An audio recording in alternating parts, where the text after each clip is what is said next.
What happens when a royal escape plan collides with a desperate hunger for Hollywood validation, and instead of a fairy tale comeback, it exposes something far more uncomfortable hiding beneath the surface? Because this wasn't just a cooking show, this was a carefully staged illusion, and every second of it was trying, almost begging to convince you it was real. And it all begins in that Montecito kitchen, where something as harmless as flour sprinkles suddenly turns into a full-blown psychological performance. You can literally see the moment she decides this is the thing, the signature, the gimmick, the brand. She tosses dried petals onto a dish like she's unveiling the next global culinary revolution, and then pauses, watches, waits, almost demands the reaction. But what she gets instead? A confused silence, broken only by Tan France bluntly calling it the gayest thing he's seen in a long time. And right there, something shifts. Because she laughs, but it's not laughter. It's a performance of laughter. Head thrown back, finger near her mouth, eyes scanning for approval like a camera lens matters more than the human sitting across from her. It doesn't feel like a moment, it feels like a screenshot waiting to happen. A viral clip that never actually goes viral. And suddenly, what was supposed to look whimsical starts to feel manufactured. And that's the pattern. That same forced energy doesn't stay in the kitchen, it spills into her storytelling. Especially when she brings up that now infamous Botswana trip. Because listen closely, this isn't just a memory. This is a performance. Her voice drops. Her eyes widen. She whispers dramatically, "What is that outside the tent?" Like she's narrating a survival documentary instead of recalling a luxury getaway. "Are we going to be safe?" She gasps, as if she wasn't surrounded by security, protection, and 5-star amenities. It's not just exaggerated, it's scripted. The same breathy panic, the same frantic delivery, the same emotional template used again and again, whether it's paparazzi, security, or now an elephant outside a tent. It's like every story is forced into the same dramatic mold, because drama equals sympathy and sympathy equals control. But the cracks really start to show when the spotlight shifts away from her. Because when Tan France opens up genuinely about missing his children, about that ache of being away, something unexpected happens. The camera catches her face, and for a split second, the mask slips. There's no warmth, no empathy, just a tight-lipped, distant stare like she's waiting for her turn to speak. And then, almost instantly, she redirects it. "The longest I went without my kids was 3 weeks. Not to relate, not to comfort, but to reclaim the moment, to center herself again." And suddenly, his vulnerability becomes her stage. That's when it becomes impossible to ignore. Every emotional beat has to circle back to her. Every conversation bends toward her narrative, even when it doesn't belong to her. And then comes the gift. Because this isn't just a gift, this is a performance wrapped inside another performance. A masala daba, carefully packaged using furoshiki, accompanied by a long, winding story about how she randomly bought it a year ago, with no idea who it was for, but somehow, magically, it was always meant for Tan. It sounds thoughtful until you actually think about it. Because what are the odds? A random vintage Indian spice box, sitting unused, waiting for the perfect British-Pakistani guest to appear on her Netflix show? It doesn't feel organic, it feels constructed, like a PR moment disguised as generosity. And when he hugs her, that smile appears again, tight, controlled, not warm, not spontaneous, but satisfied, like a checklist just got ticked. Thoughtful friend moment? Done. And just when you think it can't get more uncomfortable, it somehow does. Because now she decides to showcase her creative side by hand-dyeing pocket squares. Except they don't look artistic. They look ruined, smudged, uneven, like a failed school project. And then she hands them to Chef David Chang. You can literally see the panic in his eyes, the forced smile, the hesitation, that awkward silence where everyone knows what's happening but no one wants to say it. And she stands there glowing with pride, completely missing the reality unfolding in front of her. Because in her world, effort equals excellence. Intention equals admiration. And criticism? That doesn't exist. Which is exactly why her response to criticism might be the most revealing moment of all. Because instead of accepting that people didn't like her recipes, she creates a fantasy, a theory, that her critics are secretly obsessed with her, that they go home and cook her spaghetti in private. Let that sink in. Not only are they wrong, they're secretly fans. It's not rejection, it's hidden admiration. It's not failure, it's misunderstood brilliance. And that's when it becomes clear, this isn't just a show struggling to land, this is someone who literally cannot process the idea of being disliked. Every negative reaction has to be rewritten rewritten, reshaped, reframed into something that still protects the image. Because the image is everything. And that's exactly why the next moment hits so hard. Because when Payman casually mentions being a lawyer in New York, she sees an opening, a chance, a moment to reconnect with her past. Did you watch Suits? She asks, almost eagerly. And then it happens. No, just no. No recognition,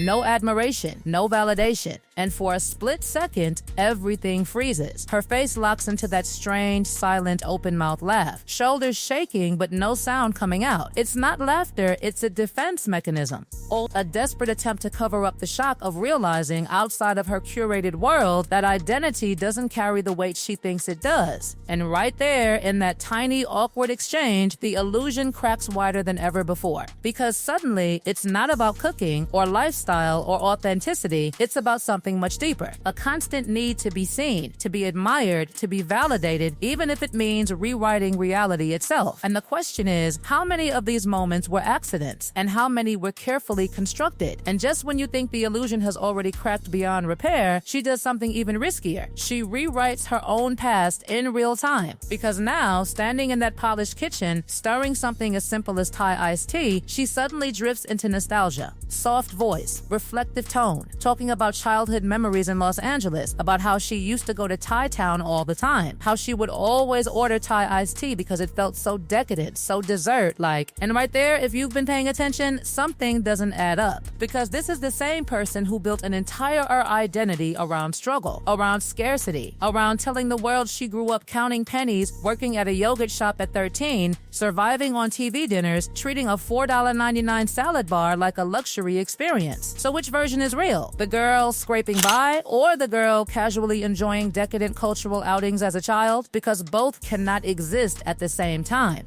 And yet, she tells both stories with equal confidence depending on what the moment demands. That's when it hits you, this isn't memory, this is adaptation. A narrative that bends depending on the audience. In one room, she's relatable. In another, she's refined. In one story, she's struggling. In another, she's sophisticated. The truth isn't fixed, it's flexible. And that flexibility becomes even more bizarre when she decides to prove just how worldly she is. Because now, suddenly, we're talking about Spanish. Not casually, not humbly, but with this strange hesitation, almost like she's setting up another reveal. She explains she's embarrassed to speak Spanish because of her accent, not just any accent, an Argentinian one, and then she adds another layer. She says she spent time in Spain, which gave her a lisp. Think about that. In a matter of seconds, she constructs an entire multilingual identity. Argentina, Spain, accents layered on accents, a global citizen persona built on the spot. But here's the problem. That extensive time in Argentina, it wasn't years, it wasn't immersion, it was a short 5-week program. And yet, she presents it like it shaped her entire linguistic identity. And you can feel it, the way she looks at the chef, waiting, hoping, needing him to validate it, to nod, to confirm the image she's trying to project. Because again, it's not about the language, it's about the perception. And when that perception isn't immediately validated, she pivots hard into something even stranger. Because now, suddenly, she's singing, not casually,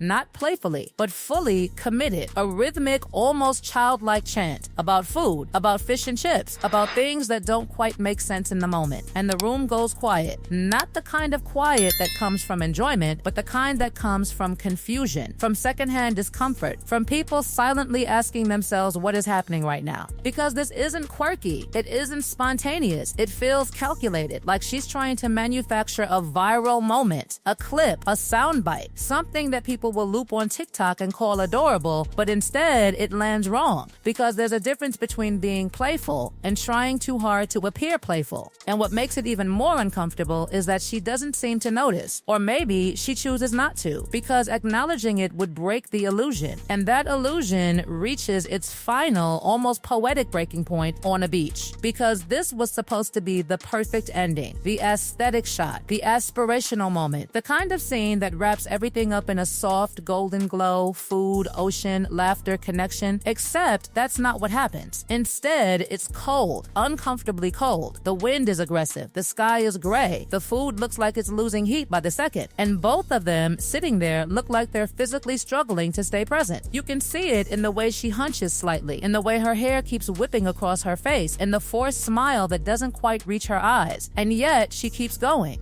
Talking, smiling, pretending. Because the shot matters more than the reality. The image matters more than the experience. And that's when everything comes together. Because this wasn't just about cooking. It wasn't even about lifestyle. It was about control. Control of narrative. Control of perception. Control of how every moment is seen, interpreted, remembered. But here's the thing about control. It only works until it doesn't. And in this show, you can literally pinpoint the exact moments where it slips. The flower sprinkles that never land. The Botswana story that feels too rehearsed. The empathy that doesn't connect. The gift that feels too convenient. The craft that nobody believes in. The critics that magically become secret fans. The rejection that can't be processed. The childhood that rewrites itself. The accent that doesn't exist. The song that doesn't land. The beach that isn't beautiful, just cold. Each moment small on its own, but together they form something much bigger. A pattern, a profile, a story that wasn't meant to be exposed, but somehow exposed itself anyway. Because when you strip away the lighting, the editing, the music, the carefully curated angles, what you're left with is not the polished image she was trying to sell. It's the effort behind it, the visible trying, the constant reaching, the need for validation that never quite gets satisfied. And maybe that's the real reason this show didn't just fail. It revealed something people weren't supposed to see. Not a perfect lifestyle, not an aspirational brand, but a person trying to hold together an identity that keeps shifting depending on who's watching. And the most uncomfortable part, once you see it, you can't unsee it.